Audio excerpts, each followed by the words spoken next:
김윤석 씨, 하정우 씨, 유해진 씨, 김태리 씨, 박희순 씨, 이혜준 씨, 그리고 장준환 감독님을 무대 위로 모시겠습니다.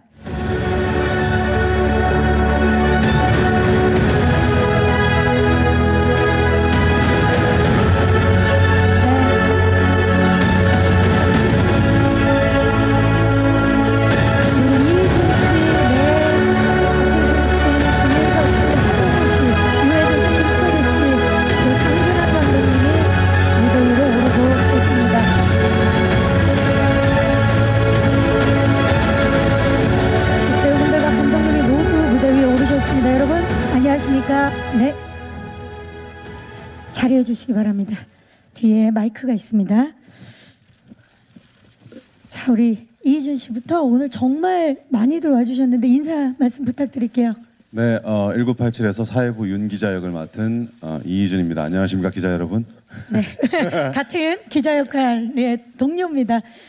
네, 박희순 씨. 예, 안녕하세요. 대공수사반장 조반장 역할을 맡은 박희순입니다. 반갑습니다. 반갑습니다. 네, 대공처장 역 맡은 김윤석입니다. 반갑습니다. 네. 서울지검 공안부장 최검사 역할을 맡은 하정우입니다. 반갑습니다. 반갑습니다. 네, 교도관 한병용 역할을 맡은 유해진입니다. 반갑습니다. 87년생 신입생 87 학번 신입생 연희 역을 맡은 김태리입니다. 잘 부탁드립니다. 반갑습니다. 감독님. 네, 연출을 맡은 장준환입니다. 반갑습니다. 반갑습니다. 와, 진짜 이 6분의 배우분들 모두 그냥 이름만 들어도 설레는 배우분들인데 영화 1987을 위해서 모두 함께 모였습니다. 이제 본격적으로 영화에 대한 이야기를 좀 나눠볼 텐데요. 영화 제목이 1987입니다. 감독님, 굉장히 강렬하고 인상적인 숫자고요. 1987년도 그 시대 그리고 사람들의 이야기를 담고 있다고 하는데 어떤 영화인지 굉장히 궁금합니다. 네, 말 그대로 1987년에 일어난 일을 소재로 하고 있고요. 87년 1월에 박종철 열사께서 돌아가시고 6월에 60항쟁이 일어나기까지의 이야기들을 담고 있는 영화입니다. 그 사이에 많은 분들이 각자의 맡은 바 양심의 소리를 내기 시작하면서 많은 일들이 계속 일어나고요. 그러다가 거대한 온 국민이 전 국민이 거리로 뛰어나온 그 이야기까지를 담고 있습니다. 네, 간단하게 영화에 대한 소개를 해주셨는데 1987년 6월 민주항쟁, 사실 한국 영화에서는 처음 다루는 이야기인 것 같은데요. 감독님 말씀을 듣고 나니까 이야기의 남다른 힘이 더욱더 느껴집니다. 그래서 사실 이 이야기의 힘 때문에 이 배우분들이 이 자리에 다 모이신 것 같은데 매 작품마다 정말 화면을 장악하는 강렬한 개성과 존재감이 대단한 배우시죠. 김윤석 씨. 네. 네, 우리 장준환 감독님과는 영화 화이, 괴물을 삼킨 아이 이어서 두 번째 작품이세요. 근데 이 1987은 6월 민주항쟁을 또 다루고 있고 역할 자체가 또 대공수사의 대부로 부담되는 부분이 분명히 있으셨을 거라 생각이 드는데 어떻게 선택을 하게 되셨나요? 일단 무조건 시나리오가 좋았습니다. 시나리오가 굉장히 마음에 들었고 또 이 영화가 만들어져야 한다라는 생각을 가졌었고 거기에 제가 기꺼이 한 숟가락을 얹은 거라고 생각됩니다. 네. 시나리오가 좋았다라고 말씀을 해주셨습니다. 하정우 씨는 어떠셨나요? 시나리오 보시고 어떠셨어요? 너무 재밌었어요. 네, 굉장히 과거에 아픈 어떤 한 사건이었고 또 그것을 무겁지 않게 어떤 그런 과거의 그러한 사건을 관객들에게 잘 전달할 수 있는 작품이 되겠다, 알려줄 수 있는 작품이 되겠다라는 생각이 들었었고 그것을 표현하는 데 있어서 극영화로서의 많은 장점들을 느끼게 됐죠. 그래서 결정을 하게 됐습니다. 두 분은 모두 이제 시나리오를 보고 이야기의 힘에 끌리셨지만 사실 저 같은 이제 관객의 입장에서는 두 분을 또 한 영화에서 같이 만나는 게 참 기분 좋은 일이거든요. 예, 황해 이후에 굉장히 오랜만이시고 그 전에 또 추격자로 함께 하셨는데 다시 만난 소감은 어떠세요?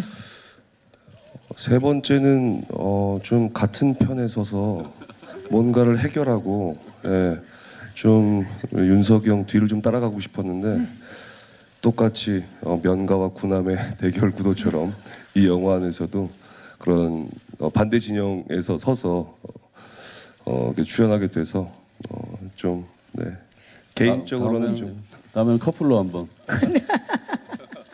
이번에도 대립이신데 다음번엔 꼭 같은 편이 되기를 진심으로 바랍니다. 자, 인간미의 대명사죠. 이분이 웃으면 따라 웃게 돼요. 유해진 씨. 네. 지금 저 또 웃고 있어요. 예. 자, 올 여름 진짜 광주 택시 운전사로 관객들에게 진솔하고 아주 인간적인 매력을 보여주셨는데 이번에는 1987에 함께하게 되셨습니다. 어떻게 참여하게 되셨나요? 형이나 정우 씨가 얘기했듯이 처음에는 저도 그 시나리오의 그 재미였고요. 그리고 이제 택시 운전사처럼 그 우리 아픈 현실을 그리고 있다는 점이 저한테는 좋았던 것 같습니다. 그래서 참여했습니다. 네. 그냥 또 시나리오에 힘에 끌리셨고 현실을 또 그려내고 있어서 우리 김태리 씨는 사실 이게 1987년의 이야기인데 그때는 본인이 태어나기 전 아닙니까? 네, 맞아요. 그렇죠. 시대극이기 때문에 좀 부담스러웠을 수도 있었을 것 같아요. 네, 근데 어떻게 생각하면은 고작 30년이고, 네, 그래서 시대극이라는 부담은 없었던 것 같아요. 진짜 어떻게 보면 우문현답인데 어떻게 출연을 결심하게 되셨나요?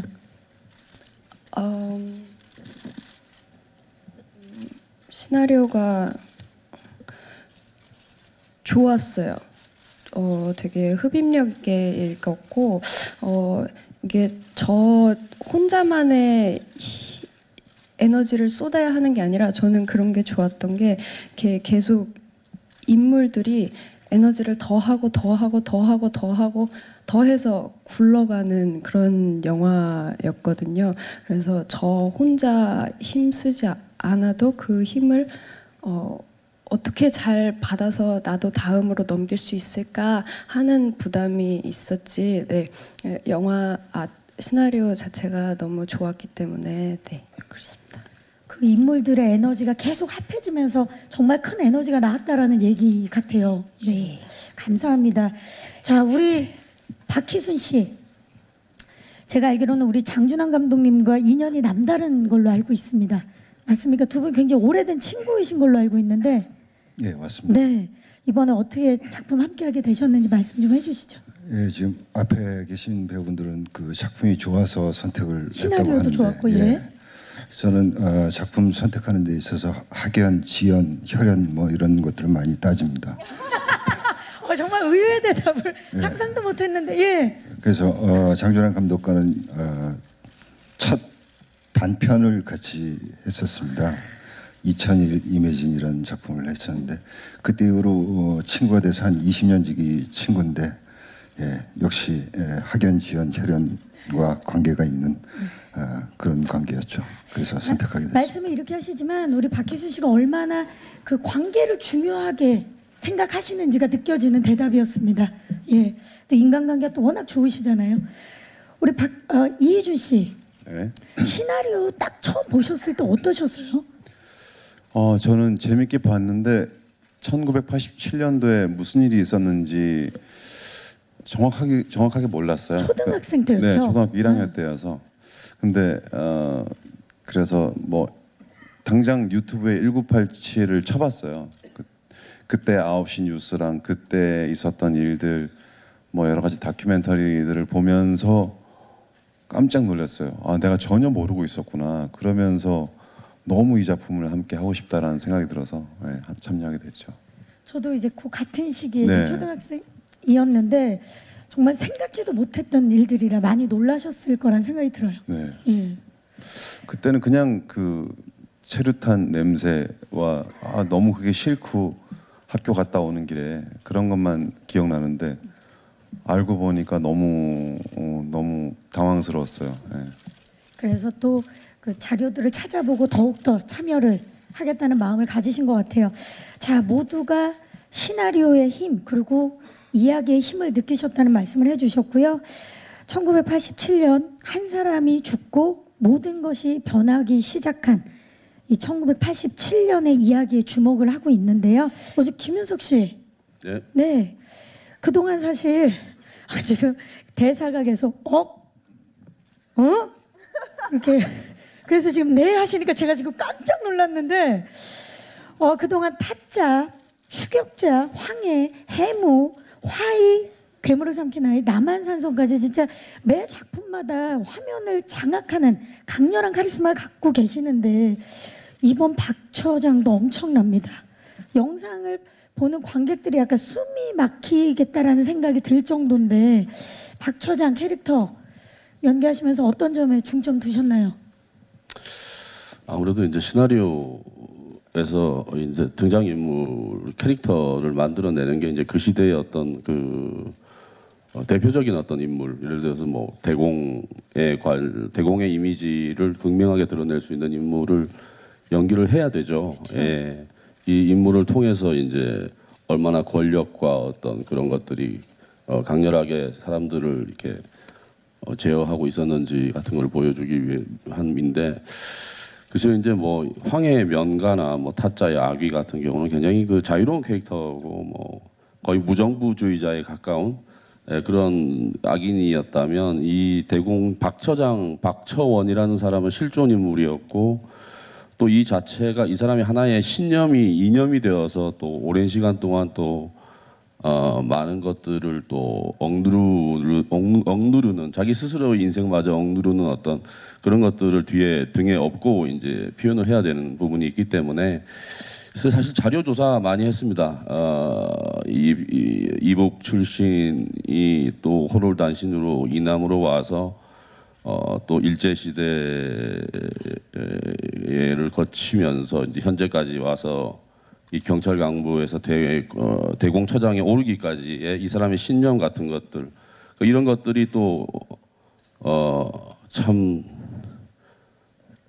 바뀌었으면 좋겠지만 바뀔 수 없는 또 자기만의 어떤 그 비하인드 같은 것들을 가지고 신념이 되어버렸죠. 그게 좋은 것인지 나쁜 것인지도 모르고 그 자체가 그냥 신념이 되어버린, 어떻게 보면 참 불행한 인물 중에 하나고 시대가 만들어낸 괴물 같은 인물 중에 하나인데, 그런 부분들이 조금 더 악인이라기보다는 저 인간이 어떻게 해서 저런 인물이 될 수밖에 없었는가를 좀 이렇게 보여주기 위해서 노력을 많이 했던 것 같아요. 네. 와, 얼마나 생각이 많으셨는지가 느껴져요, 정말. 하정우 씨는 영상을 보니까 법대로 하시죠? 라면서 약간 유연하면서도 좀 꼴통 기질이 있는 그런 그 부검을 밀어붙이는 모습이 굉장히 인상적이었거든요. 근데 사실 최검사 캐릭터도 실존 인물인 걸로 알고 있습니다. 어떤 점에 중점을 두셨나요? 이 영화에서는 여기 계신 배우분들 말고도 많은 분들이 정말 정확하게 자기의 롤들이 분명히 있는 것 같아요. 최환 검사 역할의 저의 롤은 영화가 그 사건을 은폐하려고 이제 시작을 하다가 이제 그거를 그 부분에 있어서 브레이크를 걸고 이제 세상에 알려지면서 이 영화가 이제 시작을 하게 되는데, 초반에 어쩌면 관객이 이 영화를 보는 분들이 어떤 저의 편에 서서 이 영화를 봤으면 좋겠다는 생각이 좀 들었었어요. 네. 아주 기본적인 정의 실현에 대한 부분이기 때문에 그래서 그러한 부분에 있어서 이 영화에 한 발자국 쑥 들어가는 데 있어서 조금 더 쉽게 편하게 들어갈 수 있게끔 그 캐릭터를 조금은 유연하게 디자인한 것이 유리하겠다라는 생각이 들었었죠. 근데 물론 시나리오에서 감독님께서 그러한 부분들을 정확하게 명시를 해주셨고, 감독님과 이 캐릭터에 대해서 이야기를 나눌 때 바로 그러한 부분에서 좀 유연하고 좀 더 쉽게 관객들이 저를 통해서 영화 안으로 들어갈 수 있게끔 할 수 있는 그런 가이드 역할을 해줬으면 좋겠다라는 그 말씀에 저도 정말 동의를 해서 그렇게 생각을 하면서 캐릭터를 연기했던 것 같아요. 감독님과 또 함께 이야기를 많이 나누셨는데, 아까도 잠깐 말씀하셨지만 이번에는 김윤석 씨와 세 번째 대립입니다. 세 번째 대립을 하다 보니까 좀 더 대립이 연기가 많이 늘었을 거라는 생각이 들었는데 어떠세요? 두 분의 호흡은 이번에? 야, 윤석영 연기요? 제가 2010년도에 황해를 마지막으로 네, 정말 7년 만에 7년 만이죠. 형이랑 같이 했죠. 그래서 그날 이제 기념 사진을 찍었어요. 네. 근데 시간이 많이 지났더라고요. 네. 제가 많이 좀 노화가 됐더라고요. 네. 정말 의미 있는 순간이었다는 생각이 들어요. 네. 7년, 9년 전에 같이 작업을 하고 오랜만에 그 카메라 앞에 서서 연기를 하면서 그 자체가 이 작품을 떠나서 형과 저희 개인 이 두 사람에게 있어 정말 좋은 어떤 그런 의미 있는 시간이 아니었나라는 개인적인 생각을 좀 하게 됐어요. 앞으로도 또 자주 뵀으면 하는 바람입니다. 유해진 씨, 네, 택시 운전사에 이어서 이번에는 새로운 직업입니다. 교도관. 네, 감독님께서는 이 평범한 사람을 대변하는 캐릭터라고 말씀을 하셨는데 교도관 한병용 어떤 사람입니까? 예, 뭐 진짜 그 정말로 평범한 그냥 교도관이거든요. 근데 이제 어떤 그 감춰진 진실을 알게 돼서 자기가 할 수 있을 만큼의 해야 되겠다라는 최선을 다해서 그거를 전달해야 되겠다라는 밝혀야 되겠다라는 그런 양심을 갖고 있는 그런 인물이에요. 예, 그래서 양심이 이렇게 섰을 때는 정말 이렇게 칼 같은 부분이 있고 그렇지 않으면 진짜 평소 우리 그냥 삼촌 같은 옆집 삼촌 같은 그런 인물이었습니다. 그래서 제가 생각하기에는 전 처음에 시나리오 읽을 때는 되게 회색의 느낌이었었는데 영화가 마지막엔 되게 푸른 색으로 이렇게 끝나는 느낌을 받았거든요. 그래서 그런 푸른색이 좀 띄게끔 그런 한 그 인물이 됐으면 좋겠다 하는데 예 신경을 썼던 것 같아요. 예. 사실 이런 질문이 어떨지 모르지만 굉장히 독특하고 개성 강한 연기도 잘하시지만 광주의 택시 운전사도 그랬고 참 평범한 소시민의 연기도 잘 표현을 해내시는데 그걸 어떻게 준비하셨냐고 또 질문을 하기에는 어떻습니까? 근데 뭐 저 혼자 이렇게 꾸며지는 것들이 아니라 네. 또 감독님이 또 힌트도 주시고 뭐 그래서 힌트 얻고 그래서 만들어지는 거죠. 예. 힌트를 많이 얻어서 만드셨다라고 또 대답을 해주셨네요. 자, 유해진 씨에게 이런 조카가 있는지 몰랐습니다. 우리 김태리 씨. 네. 그 전에는 또 처제로 많이 놀라게 했는데 이번에는 우리 조카인데 네. 이번에 진정한 가족 케미, 혈연 케미를 보여줄 것 같은 느낌이 들어요. 우리 태리 씨는 현장에서 유해진 씨가 진짜 삼촌 같았나요? 어땠어요? 아, 네. 저 가족 같았어요. 그 엄마 유해진 씨 엄마- 뭐라고요? 아니 그 사실은 되게 뻔한 답이 나올 수 있는 그런 거잖아요. 아 그럼요 가족 같았죠. 근데 아니요 전혀요 이렇게 얘기하는 사람은 없는 것 같다 그런 얘기를 했었어요. 근데 이 다음 얘기를 뭐라고 할지 모릅니다. 엄마가 뭐라고요? 아이 좋았다고요? 엄마 역을 한 김수진 선배님이랑 혜진 선배님 없었으면 정말 어떻게 제가 했을까 싶을 정도로 네, 의지를 많이 했고 가족 장면을 더 몰아서 앞서 찍고 이제 대학생 연희 장면들은 조금 뒤에 찍었어요. 그래서 가족분들 가시고 나서 그 빈자리가 너무 크게 느껴지더라고요. 네. 그렇군요. 아니 그러면 사실 오늘 배우분들 중에 가장 감독님과 역할에 대해서 상의를 많이 했을 것 같은 분이 태리 씨예요. 이 연희 87학번의 연희를 연기하기 위해서 어떤 준비를 하셨나요? 아, 네. 연희가요. 지금 선배님들 하신 역할은 전부 실존 인물이었거나 실존 인물을 모티브로 한 인물이고 연희 혼자서만 완벽하게 창조된 인물이거든요. 그래서 많이 걱정이 많았어요. 또 연희가 중반이 지나서부터 등장을 하는데 선배님들이 이제 쌓아놓은 그 에너지가 큰 에너지가 있잖아요. 그거를 제가 받아서 그 에너지를 그대로 가져가야 되니까 굉장히 다이나믹했어요. 연희 장면들이 거의 다. 그래서 감독님하고 얘기할 때 감정심들 너무 힘들고 중요하지만 그보다 그 신입생 진짜 풋풋하고 발랄하고 순수하고 그런 모습들을 보여줄 수 있는 구다리를 부분을 예. 네. 부분을 잘 찾아서 그 부분에 신경을 오히려 더 많이 써야겠다라는 식의 얘기를 많이 했었어요. 연희가 정말 실제 그 시대에 살았다라는 느낌이 지금 들어요. 대화를 나누면서. 저희 언니가 쓰는 말인데 예. 감사합니다. 자, 우리 박희순 씨 받들겠습니다. 이 대사는 2018년도 내년에 모든 동생들과 후배들이 이 말을 쓰지 않을까 싶을 정도로 굉장히 강렬하고 인상적이었거든요. 박 처장의 부하 조반장 역 실존 인물 연기하시기가 좀 부담스럽진 않았나요? 예, 실존 인물이기도 하지만 이제 가해자 입장이기 때문에 어떻게 표현을 해야 될지 굉장히 걱정이 많이 됐고, 근데 조사를 해 봄에 있어서 점점 저도 또 그 인물에 대해서 이해를 하게 되고 그 인물을 어떻게 하면 더 사실적으로 풀까에 대해서 고민을 하다 보니까 굉장히 걱정이 많이 생기더라고요. 이 실존 인물 중에서도 또 가해자를 어떻게 표현해야만 이 작품이 누가 되지 않고 또 그 실존 인물에 대해서도 실제 상황을 어떻게 다르게 표현하지 않을까 걱정을 많이 했는데 감독님하고 이제 대화를 통해서 가해자이면서도 또 하지 말란 얘기가 너무 많아가지고 되게 지금 지금 잘 말씀하고 계십니다. 예, 지금 조심스러워서 하여튼 그 또 이제 주동 인물로 이렇게 몰리게 되는데 그런 상황이 이제 굉장히 복잡한 과정이기 때문에 연기함에 있어서 좀 어려웠던 것 같습니다. 또 박희순 씨가 맡은 역할은 또 오롯이 박희순 씨가 그 역할이 돼야 되기 때문에 얼마나 또 고민이 많으셨겠어요. 예.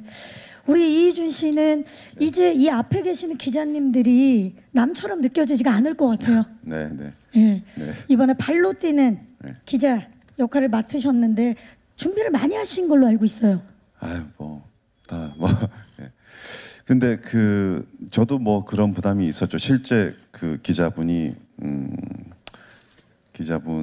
지금은 돌아가셨지만 유족분들에게 또 누가 되지 않을 만큼 잘 해내고 싶어서 되게 부담도 많이 됐고 열심히 조사도 하고 그 기자님이 쓰셨던 기사들 다른 기사들도 많이 보고 어떤 이 글을 쓰는 문법이나 이런 화법을 어떻게 이렇게 썼을까 이런 식으로 표현을 하시는구나 이런 것도 보고 그랬었어요. 예.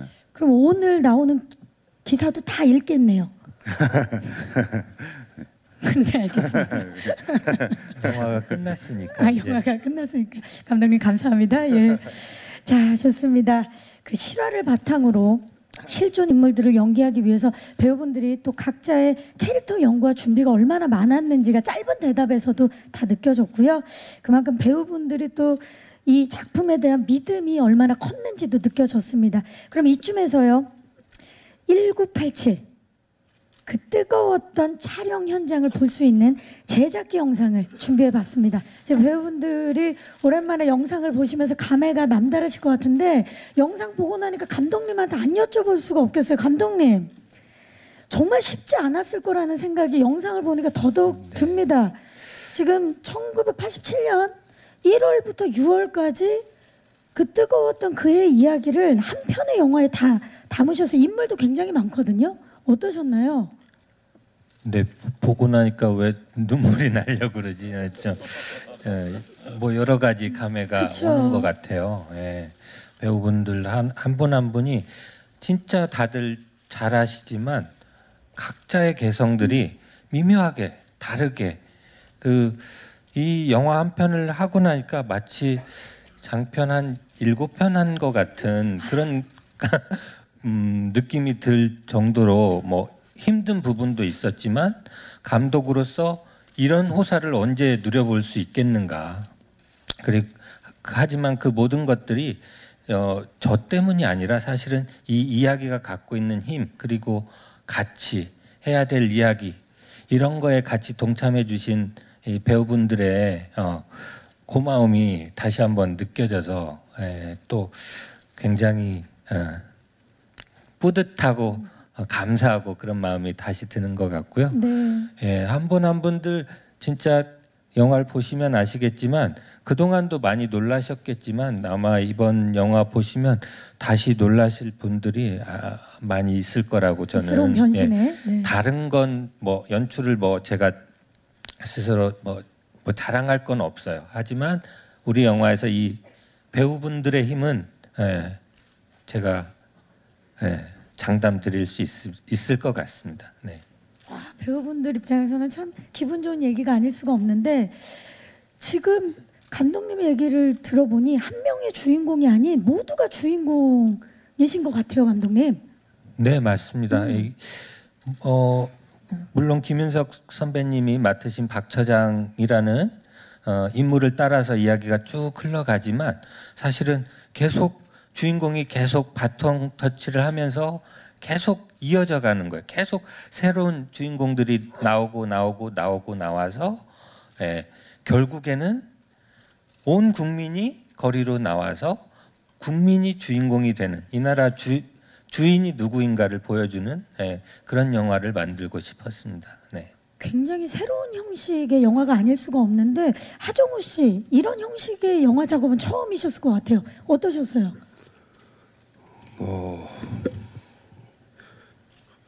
처음이죠. 네.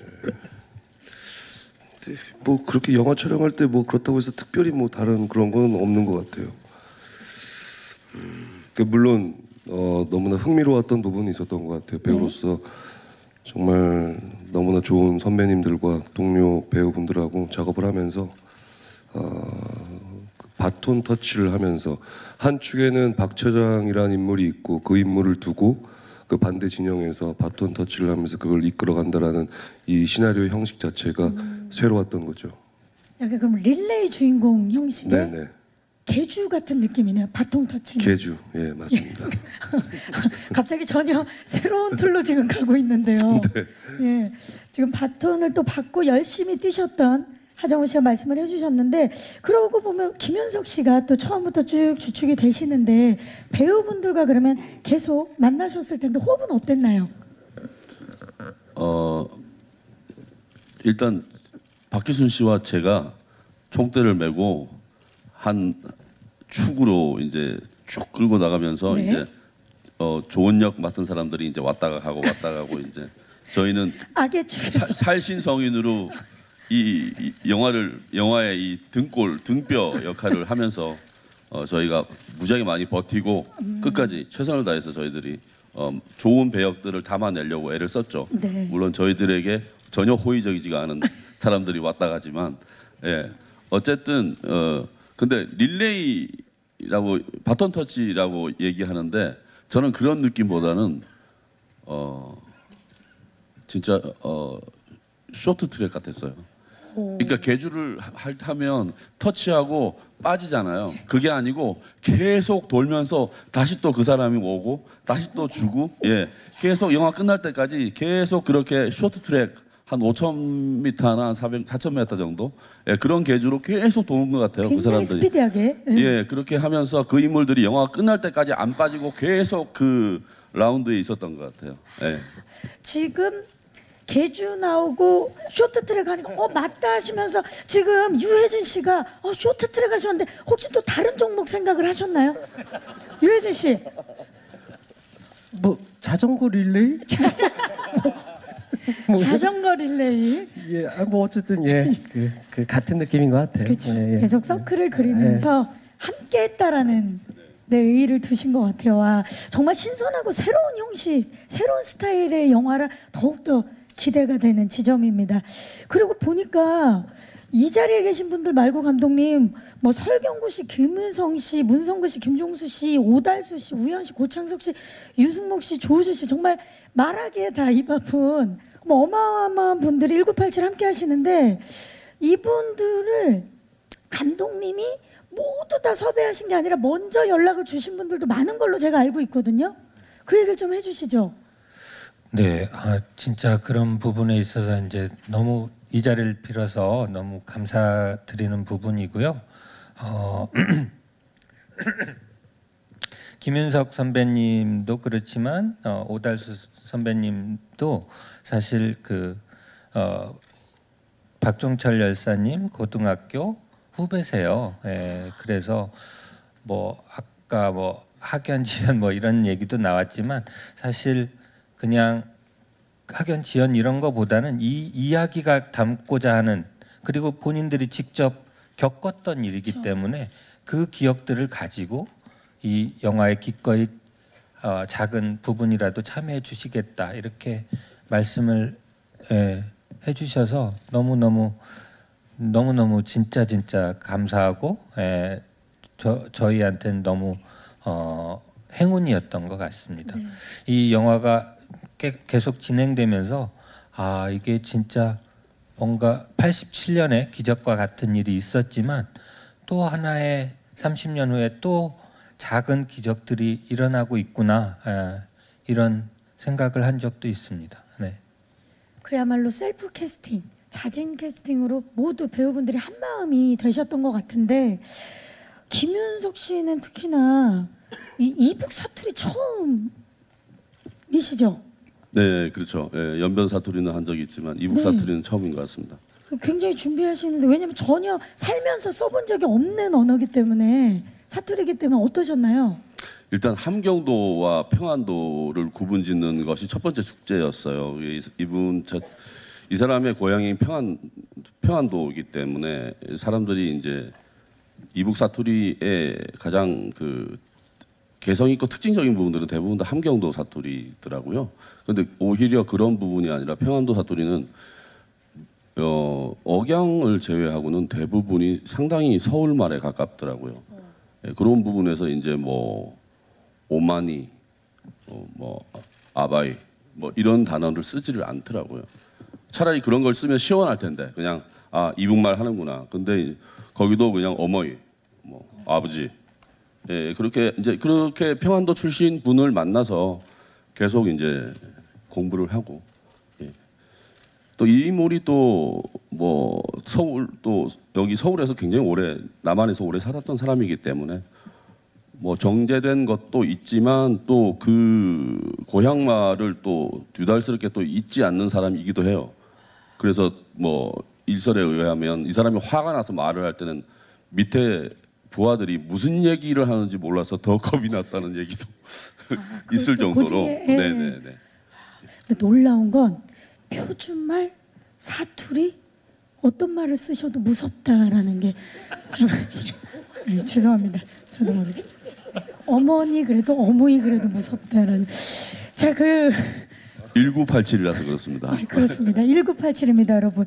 네, 아까 감독님 말씀 중에도 잠깐 있었지만 사실 그때 30년 전을 기억하시는 분들이 지금도 너무 많고 그때를 또 추억하시는 분들도 많기 때문에 고증에 있어서 참 많은 작업을 했겠다라는 생각이 들거든요. 아까 유혜진 씨 보니까 그때 그 잡지를 계속 들고 계시더라고요.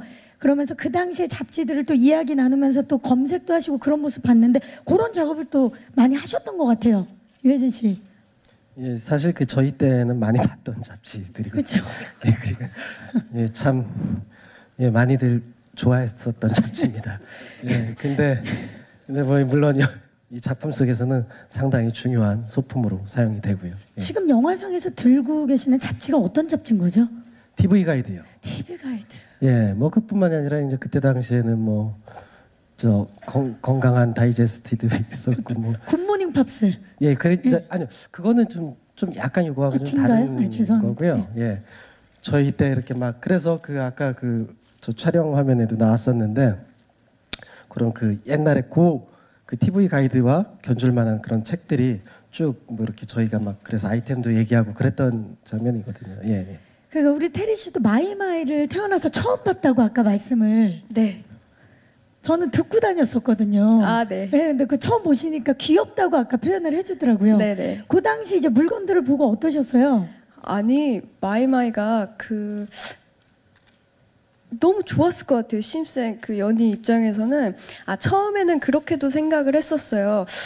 아니 연희가 엄마랑 이제 아버지 돌아가시고 삼촌이랑 구멍가게 하면서 이렇게 살고 있는데 열심히 공부해가지고 돈 벌어가지고 자기가 사든가 그래야지 어떻게 마이마이 받고 이렇게 신나가지고 철없어 보이게 그럴 수가 있지 하는 생각을 했었었는데 그냥 받으면 행복해서 자지러질 것 같은 거예요. 딱 실제로 보니까 예. 그래서 막 삼촌이랑 재밌게 장면 했었던 것 그렇죠. 같아요. 왜냐면 예. 그때는 그거 살려고 알바를 정말들 많이 했거든요. 네, 너무 갖고 싶던 그런 거였던 거잖아요. 예. 자, 우리 그 또 김태리 씨가 그 당시에 연희와 소통했던 그런 또 소품 얘기도 함께 나눠봤습니다. 우리 박희순 씨 이번에 촬영하면서 아까 보니까 부상도 살짝 있으셨던 것 같고 고생 많으셨죠? 예, 제 배역 자체가 가해자였기 때문에 가해를 하는 줄 알았는데 오히려 제가 가해를 많이 당하는 그런 입장이 학연 지연으로 캐스팅이 되면 예. 이런 배역을 맡게 됩니다. 그래서 작품 하기로 하고 도장 찍기 전 대본과 찍고 나서의 대본이 좀 다르더라고요. 막 올 루드가 있질 않나 뭐. 그렇습니까? 생각도 못했는데. 예. 근데 다행히 그 장면은 삭제가 됐다고 편집이 됐다고 하니까. 예. 감독님도 왜 찍으신 겁니까? 그에 못지않은 장면은 있습니다. 있습니까? 감독님 왜 대본이 달라? 예. 이쯤에서 오해를 좀 풀어야 되겠는데 저는 학연 지연 뭐 이런 것 때문에 박희순 배우를 캐스팅하지 않았어요. 그렇죠. 그 역할에 연기를 잘해서 예. 그리고 고생할 수 있겠다 저 정도는. 예. 저런 배우라면 그걸 잘 표현할 수 있겠다. 예. 저는 그렇게 생각했습니다. 그리고 너무 잘해줬고요. 예. 만만했던 거죠. 그만큼 잘 소화해내거든. 이렇게 또 입장차가 있습니다. 역시 얘기는 양쪽을 다 들어봐야 한다라는 생각을 다시 한번 하게 됐습니다. 자, 우리 그 이준 씨도 사실 몸싸움이 많더라고요 보니까. 네, 저는 예, 취재를 많이 막으니까 그냥 취재만 하는 게 아니더라고요. 예, 취재를 많이 막으니까 거기에 이제 대항해서 몸싸움을 좀 하게 되죠. 부상은 없었나요? 뭐 조금 정도. 예. 예. 이게 또 여유롭게. 늘상 촬영장에서 있을 만한 정도. 예. 하지만 기자 정신으로 이겨낸 우리 이희준 씨의 대답이었습니다. 감사합니다.